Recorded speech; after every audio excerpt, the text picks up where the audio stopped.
আসসালামু আলাইকুম। আমাদের খুলনায় এখন বৃষ্টি হচ্ছে। বৃষ্টির মাত্রাটা যে খুব বেশি সেটা বলা যাবে না, যে খুব জোরে জোরে বৃষ্টি হচ্ছে এবং দীর্ঘ সময় বৃষ্টি হচ্ছে তা কিন্তু না। কিন্তু এর ভিতরে আমার বাড়ির সামনে রাস্তা বন্যা শুরু হয়ে গেছে। এখন অল্প বৃষ্টিতেই আমাদের রাস্তা বন্যার সৃষ্টি হয়।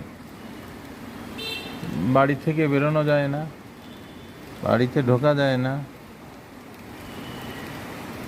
গাড়ি নিয়ে বেরোতে গেলে পানি উঠে যায়। এই দেখেন, প্রত্যেকটা গাড়ি কেমন যেন মনে হচ্ছে সাগরের ভিতর দিয়ে সাঁতার কেটে কেটে, যেরকম স্পিডবোট চালালে ঢেউ হয় সেই রকম ঢেউ হচ্ছে। গত বছর রাস্তা ঠিক করলো, মনে করলাম যে এবার হয়তো একটু ভালো অবস্থানের দিকে যাব, কিন্তু লাভ সেরকম কিছুই হলো না।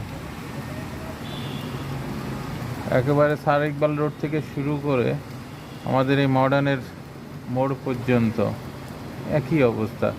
অন্য দিকের কথা তো বাদই দিলাম। ছোট ছোট বাচ্চাদের পরীক্ষা, এখন এইচএসসি পরীক্ষা চলতেছে। এই পানি ভেঙে কিভাবে তারা যাবে আর কিভাবে তারা বাড়ি ফিরে আসবে? গার্জিয়ানদের ভিতরে একটা টেনশন সবসময় কাজ করে যে কখন ওয়েদারের অবস্থা কী হয়। আর এখন তো বর্ষাকাল, প্রতিনিয়ত বৃষ্টি হবে, এটাই স্বাভাবিক।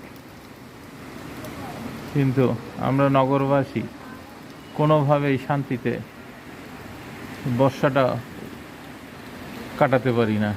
বর্ষাকাল আসলে আবেগের একটা মৌসুম। এ সময় সবাই একটু আবেগ আপ্লুত হয়, মনটা একটু মরা থাকে। তারপরে যদি এরকম পানির অবস্থা হয় তাহলে কিভাবে মানুষ কী করতে পারে জানি না। আমাদের ভবিষ্যৎ জেনারেশনের কি কপালে কি আছে। সব দিকে একই অবস্থা। ওই যে ওখান থেকে মনে হচ্ছে সাগর পাড়ি দিয়ে আসতেছে।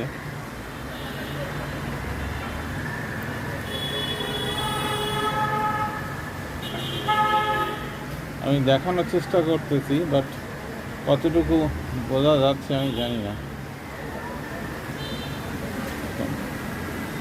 মানুষের কি পরিমাণ বিড়ম্বনা।